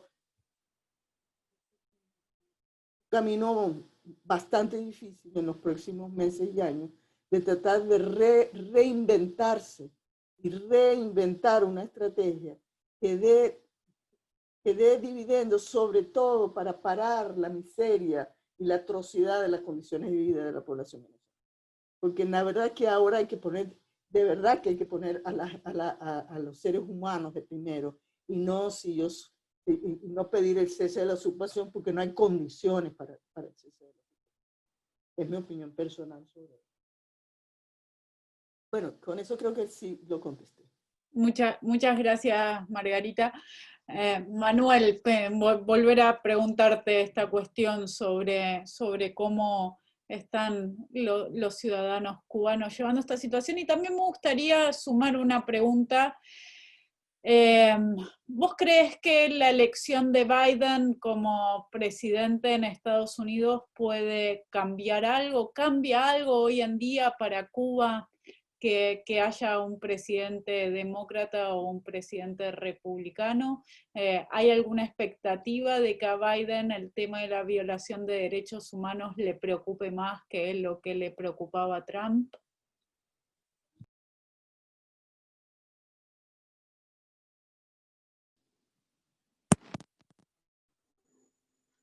Sí, bueno, gracias por la pregunta y por reiterarla. En el caso de Cuba, siempre la pregunta se queda un poco, digamos, por debajo de la propia situación cubana. Porque como decía uno, no sé si fue Uber, que dijo que Cuba se entendía bien porque era un caso clásico. Es decir, que aquí casi todo está explicado. en el caso de Cuba. Pero tu pregunta sobre el tema de la ciudadanía me parece importante porque la pandemia demostró y mostró ambas cosas, inclusive que la ciudadanía ya está preparada en Cuba para ser ciudadanía. Es decir, la ciudadanía legal convertirse en ciudadanía política. Y esto lo demostró un poco la pandemia, porque los ciudadanos se han puesto frente al Estado en el manejo de la carencia. Distinto a otros momentos en Cuba, cuando Cuba, como saben, está en el trópico, es susceptible a los ciclones que pasan todos los años, y en otros momentos la ciudadanía ha tenido una relación mucho más subordinada al régimen, mucho más disciplinada en relación con las políticas del gobierno en tiempos de emergencia que lo que fue ahora. Y hubo y han habido protestas a lo largo y ancho de toda la isla, demandas claras a la ciudadanía, de la ciudadanía al régimen, de que lo que tiene que hacer para resolver los asuntos es generar una mayor apertura y una mayor posibilidad y una mayor capacidad para que los ciudadanos puedan ir resolviendo los asuntos y tejiendo una estructura de bienestar desde la familia, desde la economía, etc. Yo creo que hoy por hoy, si alguien pregunta por lo que yo llamo la legitimidad improbable del régimen cubano, tendría que agregar la respuesta ciudadana a un gobierno no electo por la ciudadanía. Y aquí esto es un elemento importantísimo de cara al futuro. Y es por eso que nosotros siempre apostamos más que a una transición política clásica en el sentido de grupos políticos de poder negociando a partir de, por supuesto, de las presiones y de la capacidad de estos grupos. Nosotros apostamos más a la labor que puede hacer la ciudadanía para articularse una gran demanda de cambio político, porque aquí, como me enseñó un amigo, la política está en la cocina. Y la pregunta siempre que se le hace a la ciudadanía es cómo articula o cuándo estaría en capacidad de articular una respuesta política que permita controlar su propia cocina, ¿no? Y en esa dirección yo creo que la ciudadanía ya va respondiendo y se va articulando con las propuestas que afortunadamente nosotros estamos impulsando. Y en ese sentido, la segunda pregunta tuya tiene una relevancia fundamental, porque Trump, de alguna manera, en vez de ayudar a los supuestos beneficiarios de un proceso democrático en el país, lo que hizo fue alejar a la ciudadanía de su propia capacidad para articular o gestionar una demanda de cambio al régimen en una situación de emergencia. Es decir, el gobierno de Trump desaprovechó la oportunidad de enviar un mensaje claro de apoyo a la ciudadanía para articularla en relación con una demanda a un régimen que estaba demostrando su total incapacidad para satisfacer las demandas de la gente en tiempos de emergencia. Porque la emergencia y la pandemia lo que mostró también y demostró ya no solo la incapacidad del modelo. Todo el mundo sabe que el socialismo real pues no es capaz de generar el bienestar que está inscrito en su propia utopía, sino demostró también la incapacidad técnica y la incompetencia política del régimen para administrar la escasez de la sociedad cubana. Es decir, el concepto de economía, que es el manejo de recursos escasos, técnicamente y políticamente el régimen demostró que no estaba en capacidad de administrar eso. Y el gobierno de Trump no ayudó. Lo que hizo fue, por el contrario, ayudar a desviar la atención hacia el conflicto que el gobierno cubano siempre ha alimentado y ha puesto como escenario en el que mejor se siente, que es un conflicto Estado-Estado. El conflicto ciudadanía-Estado siempre ha estado solapado en Cuba por el conflicto Estado-Estado entre, por supuesto, el gobierno norteamericano y el gobierno cubano. Y el régimen de Trump, pues como que capturó una vez más la agenda de cambio político, la sitúa en Washington y en vez de favorecer y empoderar realmente a los ciudadanos, lo que hace es castigar a supuestos beneficiarios de los cambios democráticos. Es por eso que es un sector entre el que me encuentro, saludamos también la victoria de Trump, porque si hay la victoria, rectifico, de Biden, si hay catarro en Washington, se contagia rápidamente en La Habana. Quizás haya un ligero estornudo en Argentina, pero el impacto de lo que sucede en Washington tiene una presencia muy importante también en Venezuela, pero sobre todo en Cuba, por razones geopolíticas, por razones históricas y también y últimamente por razones culturales, es decir, el tema de las familias que viven también en el exilio, que genera una relación también muy estrecha entre los cubanos que estamos en Cuba y los cubanos que viven en otras partes del mundo, pero sobre todo en Estados Unidos.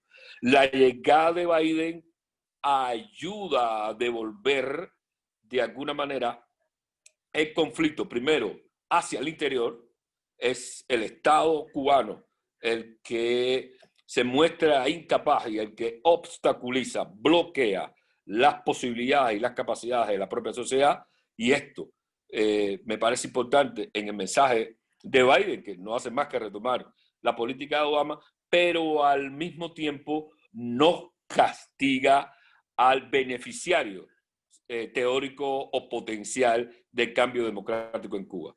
Y así es que se establece una alianza realmente entre la ciudadanía y las mejores políticas que puedan venir desde el exterior. De modo que yo creo que se crearía y se va a crear inmediatamente con el gobierno de Biden una nueva atmósfera que puede favorecer una transición en Cuba ante un gobierno que es tan fuerte como lo puede ser ahora mismo, o lo está haciendo ahora mismo, Maduro, pero tiene mucha menos legitimidad y mucha menos capacidad interna para manejar recursos de poder. Maduro puede manejar los recursos, los grandes recursos estratégicos que tiene Venezuela como recursos de poder, pero el gobierno cubano no tiene esos recursos de poder al interior del país. Y eso ayuda a profundizar la ilegitimidad del régimen, y yo creo que la nueva política de Biden, pues, de alguna manera va a ayudar muchísimo, no solo a la sociedad, sino también a una transición pacífica y gradual, como nosotros la estamos empujando. Con esto termino para contestarle al amigo de los habanos y la comida. Como el habano en Cuba es un producto de excelencia, no me atrevería a canjearlo por comida. Yo se los consigo y se los envío. Luego, si él quiere enviar alguna ayuda, pues perfecto, ¿no? Pero no vincularía una excelencia como el habano cubano a una necesidad tan básica y primaria como es la comida, que podemos y necesitamos resolver tal y como nosotros somos capaces de resolver y de producir un tabaco envidiado en todo el mundo. Bueno, tenemos la carne en Argentina, que también tiene ese estatus privilegiado. Muchas gracias, Manuel, y muchas gracias por este escenario en cierto grado más optimista. Bernardo, a ti que te sumo esta pregunta que acerca recién Victoria sobre cómo seguirán las relaciones. ¿Cómo crees vos que seguirán las relaciones con Estados Unidos, ya que Bolsonaro tenía esta amistad y admiración por Trump? Y bueno, ¿cómo será de ahora en más?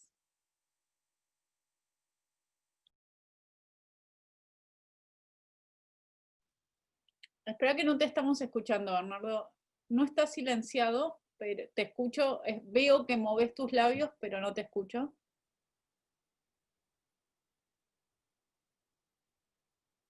Ahí está silenciado.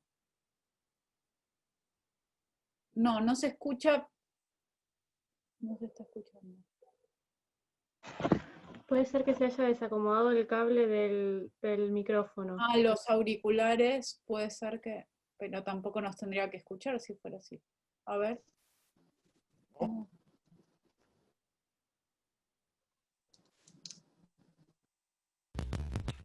A ver. Hola. ¿Nada? Sí, perfecto. Ahora sí. Ahora sí. Está bien. Ok, gracias. Como estaba diciendo, eh, las preguntas son varias, son muy interesantes, el tiempo es limitado. Voy a dar respuestas, me disculpen, espero no simplistas, pero simplificadas un poco.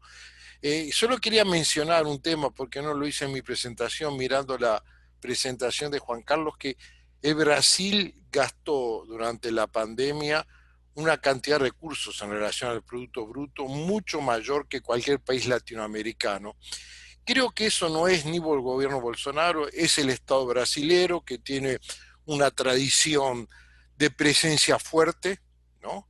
A pesar de todos sus problemas, limitaciones, corrupciones, etcétera, y ni que ver con ideología, porque el país que más gastó durante la pandemia en relación al Producto Bruto fue Estados Unidos, que no es un país particularmente estatizante. Son tradiciones de Estado fuertes que llegadas las circunstancias de crisis tienen la capacidad, la disposición de abrir,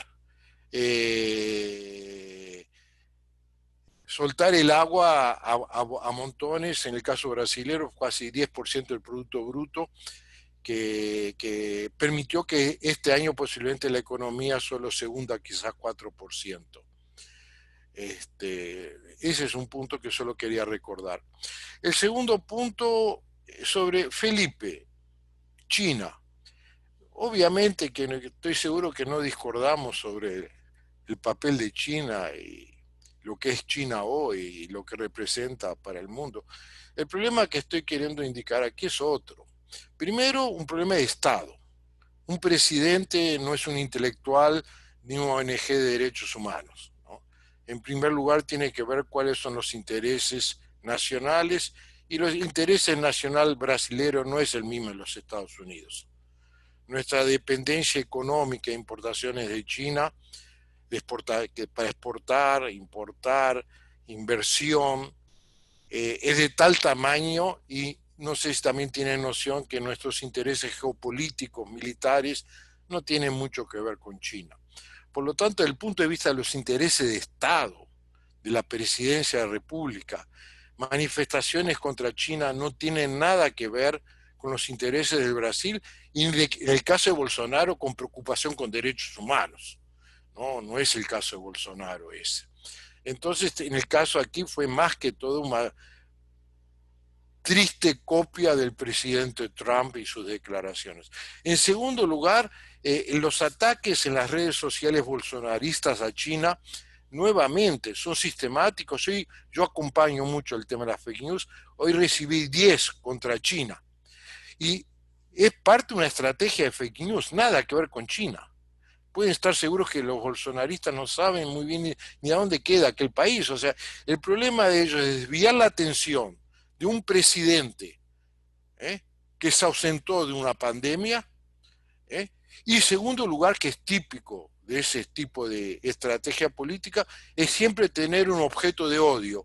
Debo decir que en el caso de los bolsonaristas, en los últimos meses, porque aparentemente el embajador de China dijo paren, y en algún lugar vino una orden para parar, y durante varios meses se cayó mucho los ataques a China, que son bastante claramente centralizados, es identificable inclusive las personas que la dirigen, ¿no?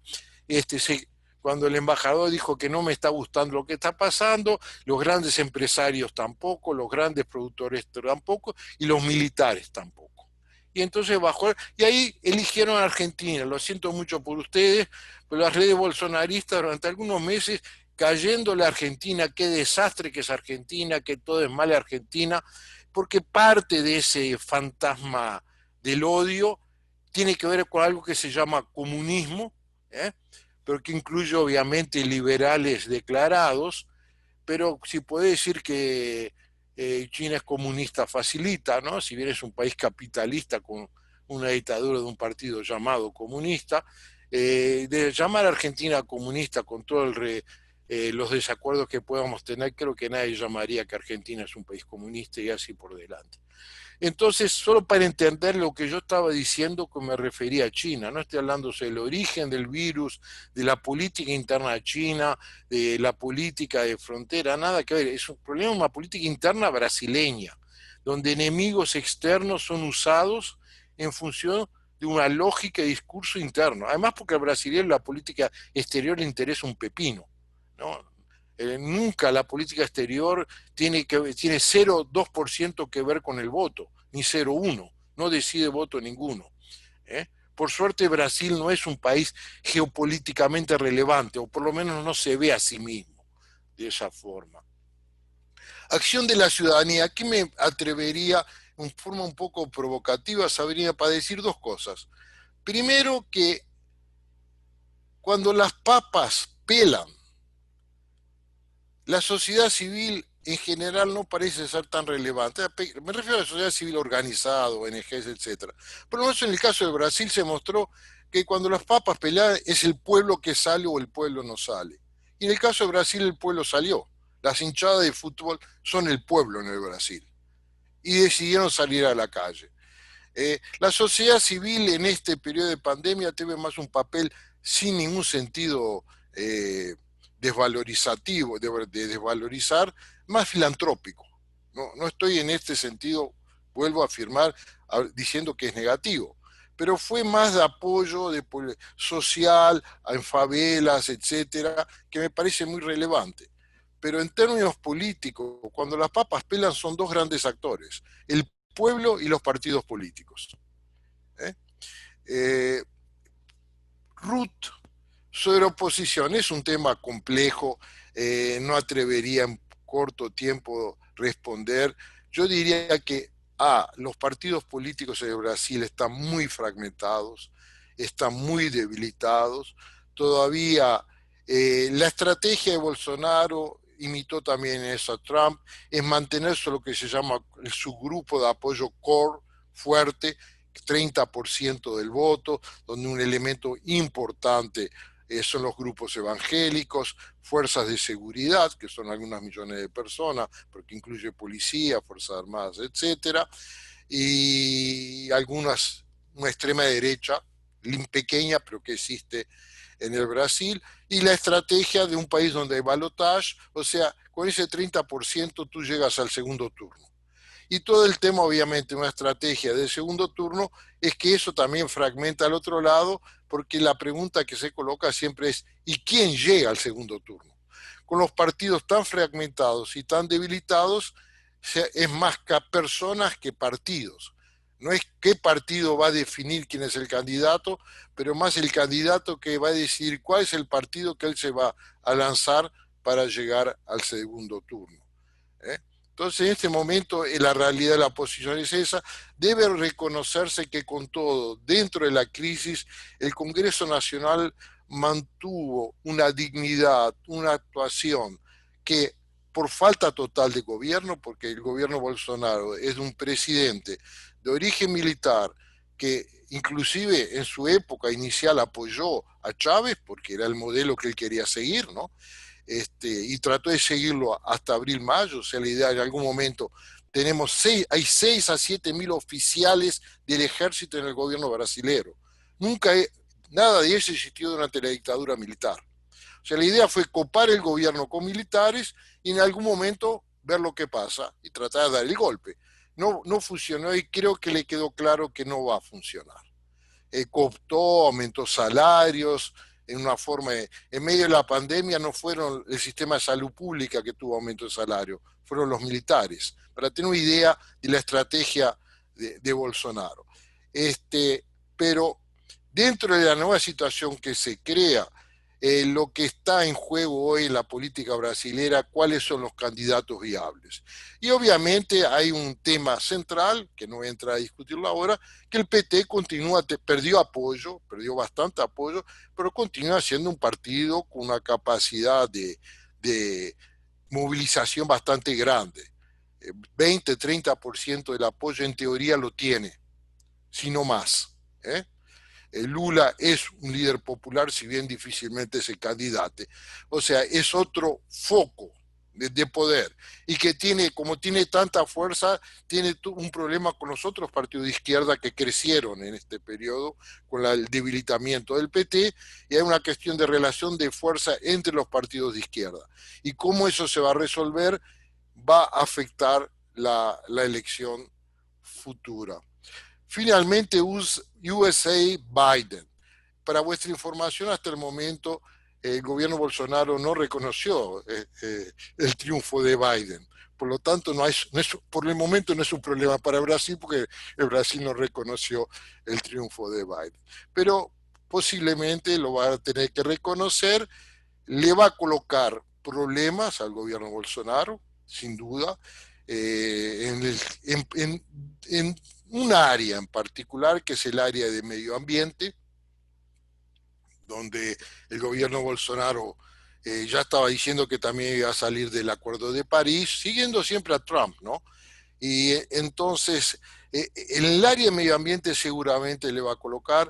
Ayer salió una entrevista en la BBC con Arturo Valenzuela, que todos ustedes deben conocer, es un profesor de ciencia política, fue subsecretario de Estado para asuntos del hemisferio occidental, del área de seguridad nacional de Obama y de Clinton, seguramente está también asociado a la campaña de Biden, y el mensaje de él es, bueno, ahora la pelota está en las manos de Bolsonaro, vamos a ver lo que él hace, ¿no? O sea, él perdió sin duda un asset, ¿no? Para Bolsonaro lo debilita seguramente. Ahora, Bolsonaro tiene esa capacidad más camaleónica. Para terminar la frase que comencé y vi que no la terminé, o sea, Bolsonaro es alguien que en el sector militar, nacionalista, estatizante, él votó contra las privatizaciones en la época de Fernando Henrique Cardoso, ¿no? Y que el año anterior a las elecciones entendió que tenía que hacer una alianza con el empresariado, eligió un ministro de Economía que es el ala más liberal de los economistas, para decirlo en forma suave, y la gente de alguna forma se tragó el discurso que estamos ahora en una persona que se convirtió. La última conversión de Bolsonaro fue 5 años atrás, cuando llegó al río Jordán en Israel, se bautizó y cambió el nombre de él de Jair Bolsonaro para Jair Mesías Bolsonaro. Lo cambió legalmente, ¿no? Pero después no hubo otra conversión de ningún tipo. O sea, Bolsonaro es una persona que tiene sus principios, le interesa el poder y va a tratar de navegar en aguas que no le son cada vez más difíciles, porque la economía nos está moviendo, entramos el año que viene en el tercer año de gobierno, que es el último que puede hacer algo, porque el último año no se gobierna más, son elecciones, ¿no? Es el año electoral. Entonces, ese contexto que creo que va a decidir un poco lo que va a pasar en Brasil, me deja triste por el país, porque son 4 años perdidos para el Brasil, pero me da una cierta expectativa que pues, es posible que le pase igual que a Trump. Muchísimas gracias, Bernardo, y sé que ya estamos sobre la hora del final, pero les voy a robar unos minutitos más. Le voy a dar la palabra ahora a Juan Carlos, e incluso me voy a tomar el enorme atrevimiento de agregarte una pregunta que pretendo solo que respondas brevemente. Alrededor de que varios grupos de la FARC han vuelto últimamente a la clandestinidad, y quería preguntarte cómo estás viendo el tema del proceso de paz en Colombia a partir de esto. Bueno, empiezo por esta Una última. pregunta sencilla para el final. Sí, nomás otra, como dice un amigo, medio pollo. No, es una pregunta difícil, pero yo creo que se pueden decir 2 cosas muy generales. Una, que las relaciones entre el gobierno y el proceso de paz son relaciones muy tensas, ¿no? Y muy contradictorias, porque el discurso oficial es un discurso que mina las bases del acuerdo, y sin embargo, algunos sectores de la burocracia que se creó a partir del acuerdo de paz, sobre todo el consejero para la reintegración, está haciendo las tareas que le corresponden por ley y constitucionalmente de direccionar recursos que vienen de la cooperación internacional hacia procesos de reintegración territorial, etcétera, etcétera. Entonces, en esto, las disidencias de las FARC, o sea, los sectores que del equipo de negociadores terminaron distanciándose del acuerdo de paz y se están rearmando, son disidencias que tienen, digamos, que hacen un ruido más por el poder que el propio gobierno les confiere publicitariamente, en el sentido en que cada tanto dicen que es, digamos, que ese es el sector más peligroso de este país, etcétera, etcétera, y porque en algunos sectores territoriales donde se está intentando implementar el acuerdo de paz, el mismo riesgo de que esas disidencias coopten a algunos de los combatientes se ha vuelto cada vez mayor.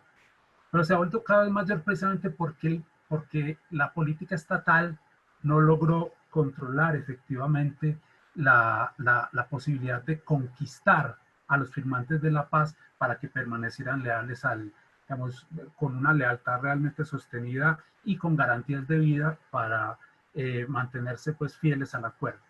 Y bueno, y la pregunta que hacías sobre la participación de la ciudadanía frente a este problema, simplemente diría que en Colombia lo que hubo fue una especie como de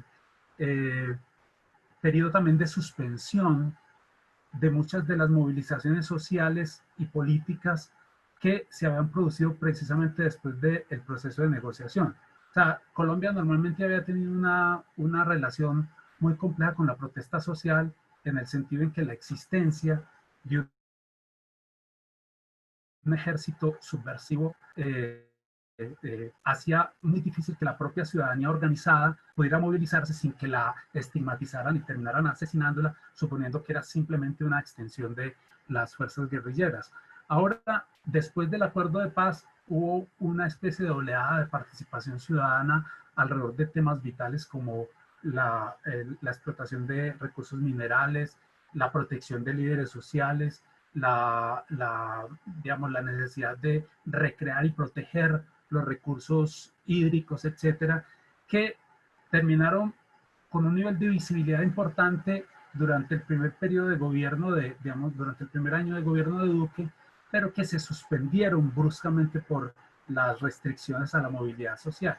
Cuando se terminan estas restricciones, vuelve la movilización, pero con una respuesta estatal mucho más agresiva y con abusos policiales claramente, digamos, digamos, violadores de los derechos humanos, que son los que actualmente han hecho que la protesta social haya tenido precisamente hoy por hoy unos costos muy altos para quienes se han movilizado, los indígenas, los defensores de los recursos naturales y sobre todo aquellos sectores que reclaman el cumplimiento de los derechos, pues, de los acuerdos básicos del proceso de paz.